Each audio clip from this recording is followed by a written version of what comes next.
ইসলামের নামে যারা রাজনীতি করছে তাদের সম্পর্কে আমার ধারণাটা সবসময় ভালো, কারণ তারা সাধারণ মুসলিমদের চেয়ে অনেক বেশি অগ্রসর। তারা শুধু ব্যক্তিগত জীবনে ইসলাম পালন করে সন্তুষ্ট না, যারা চান রাষ্ট্রীয় পর্যায়ে ইসলাম বাস্তবায়ন হবে, শুধু তারা না, এটা আমাদের সবার চাওয়া, এটা আমাদের চাওয়া হতেই হবে।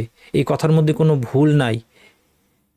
হুকুম একমাত্র আল্লাহ দিতে পারেন, পারিবারিক জীবনে হোক, সামাজিক জীবনে, অর্থনৈতিক রাষ্ট্রীয় জীবনে হোক, আইনের ক্ষেত্রে হোক, যুদ্ধ এবং সন্ধির ক্ষেত্রে হোক, সবখানে একমাত্র আল্লাহর ল চলবে, আল্লাহর হুকুম চলবে।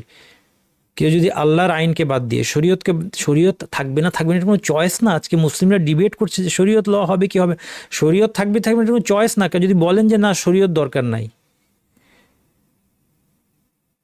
শরীয়তের চেয়ে ভালো কিছু আছে, আপনি কাফের, মুরতাদ, ধর্মত্যাগী। আপনি যদি বলেন যে শরীয়তের সমান ভালো কিছু আছে, ব্রিটিশ ল, ফ্রেঞ্চ ল, কার্ল মার্কসের দর্শন, অন্য কোনো দার্শনিকের দর্শন, কোনো রাজনৈতিক নেতার আদর্শ, এই আদর্শে আমরা চলবো, কার্ল মার্কসের দর্শনে আমরা চলবো, অথবা ব্রিটিশ লতে আমরা চলবো, ফ্রেঞ্চ ল অনুযায়ী চলবো, সংবিধান মানুষের বানানো সংবিধান, কোরআন হাদিসকে বাদ দিয়ে যে সংবিধান বানানো হয়েছে সেই সংবিধান মেনে আমরা চলবো, কেউ যদি এই কথাগুলো বলে সে মুরতাদ, ধর্মত্যাগী, কাফের হয়ে যাবে, যদি আদৌ তার কোনো শুরুতে ইমান থেকে থাকে বা ইমানের দাবি করে থাকে।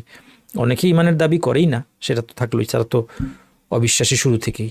আর যদি ইমানের দাবি করেও, লা ইলাহা ইল্লাল্লাহ বলেও, সালাতও আদায় করে, তারপর বলে যে আমার জীবনের আদর্শ হবে আল্লাহ, আল্লাহর রাসূল বাদে অমুক ব্যক্তির আদর্শ, অথবা কার্ল মার্কসের আদর্শ, অথবা ব্রিটিশ ল, ফ্রেঞ্চ ল, কোনো দর্শন, কোনো ইজম, গণতন্ত্র, এগুলো সব কুফরি কথা, ইমান ভঙ্গকারী কুফরি কথা।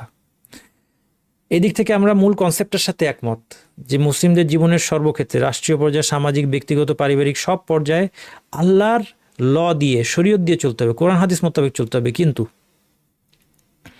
ইলাহ শব্দের অর্থ হুকুমকর্তা নয়। দেখেন তারা কোথায় ভুলটা করছে। এই যে তারা এখানে দেখেন লিফলেটে একটা আয়াত নিয়ে এসেছে, হে দেশবাসী, সূরা আরাফের আয়াতটা হচ্ছে ইয়া কাউমি ইবুদুল্লাহ মা লাকুম মিন ইলাহিন গায়রু। এই আরবিটার বাংলায় করেছে তারা, তিনি ছাড়া তোমাদের কোনো হুকুমকর্তা নাই। তাও ভালো ব্র্যাকেটের মধ্যে ইলাহ দিয়ে দিয়েছে, ফলে আমরা ভুলটা বুঝতে পারছি যে ইলাহের অনুবাদ হুকুমকর্তা ভুল হয়ে গিয়েছে। আবার আল্লাহ ব্যতীত কোনো ইলাহ নেই, এই অনুবাদেও তারা ভুল করেছে। কারণ সঠিক অনুবাদ কী হবে বলেন তো? আমরা একটু আগে বলেছি আল্লাহ ছাড়া, ঠিকই বলেছেন, ইবাদতের যোগ্য কোনো ইলাহ নেই, এটা বলতে হবে, অথবা আল্লাহ ছাড়া সত্য কোনো ইলাহ নেই। এখানে দেখেন আরেক জায়গায় বলছে দুনিয়া শান্তি, আখিরাতে মুক্তি পেতে জীবনের সর্বক্ষেত্রে আল্লাহ তাআলাকে ইলাহ মানতে হবে, ব্র্যাকেটে হুকুমকর্তা।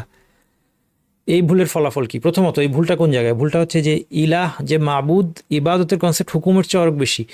ইবাদতের অর্থ কি? ইবাদতের অর্থ আল্লাহ, ইবাদত হচ্ছে দোয়া করা, রুকু, সেজদা, তাওয়াফ, সাহায্য চাওয়া, সব কিছু, ভালোবাসা, ভয়, তাওয়াক্কুল, অনেক কিছু। তার সাথে একটা হচ্ছে হুকুম চাওয়া, এটাও ইবাদত। আমরা আল্লাহ ছাড়া কারো কাছে হুকুম চাইতে পারবো না। আমার জীবনের বিধান কি হবে, আমার সংবিধান কি হবে, এটা ফ্রেঞ্চ লয়ের কাছে চাওয়া যাবে না, ব্রিটিশ লয়ের কাছে চাওয়া যাবে না, কার্ল মার্কসের কাছে চাওয়া যাবে না। বুঝতে পারছেন নিশ্চয়ই? তাইলে আল্লাহ ছাড়া কারো কাছে হুকুম চাওয়া এটা ইবাদতের একটা অংশ, এটাই পুরা ইবাদত নয়। কাজেই যখন এই অনুবাদ করা হবে যে লা ইলাহা ইল্লাল্লাহ অর্থ আল্লাহ ছাড়া কোনো হুকুমকর্তা নাই, তখন অর্থটা আপনি সীমাবদ্ধ করে দিলেন। আর তার মানে যার ফলাফলটা আমরা আজকে বাস্তবে বিশ্বে দেখতে পাচ্ছি, রাজনৈতিক ইসলামী দলগুলো যারা এই লা ইলাহা ইল্লাল্লাহ কালিমাকে ভুলভাবে বুঝেছে, তারা যে কোনোভাবে একটা নাম কাওয়াস্তে একটা ইসলামী শাসন আসলে খুশি। এই জন্য দেখা যায় তারা নির্বাচনের প্রচারণা শুরু করে মাজার থেকে, জনগণের ভোট পাওয়ার জন্য, গণতন্ত্রের সাথে কম্প্রোমাইজ করে জনগণের ভোট পাওয়ার জন্য মাজারে গিয়ে দোয়া করে ইসলামী দল কিভাবে, আপনার সেই ইসলামী শাসন দিয়ে কি হবে যদি মানুষ শিরকে লিপ্ত হয়, যদি মানুষ কথায় কথায় মাজারে যায়, ইয়া রাসূলুল্লাহ ডাকে, আপনি এই মাজারকে সমর্থন দিয়ে ইসলাম প্রতিষ্ঠা করে এরপরে আপনি যখন মাজার নির্মূল করতে যাবেন আপনাকে জনগণ নির্মূল করে দিবে। এটা বিভিন্ন ইসলামী দেশগুলোতে হয়েছে। ইসলামী দল অল্প কয়েকদিন শাসন করতে পারলেও তাদেরকে পরে গিয়ে উৎখাত করে দেওয়া হয়েছে। এটা কি আপনারা দেখেন নাই বিভিন্ন দেশে? অথবা তারা ইসলামী দল নামে শুরু করলেও এমন এক ইসলাম তারা পালন করছে যার মধ্যে ইসলামের কোনো রহস্যও নাই। তাহলে ওই ইসলামী দল দিয়ে আমাদের লাভ কি? এই জন্য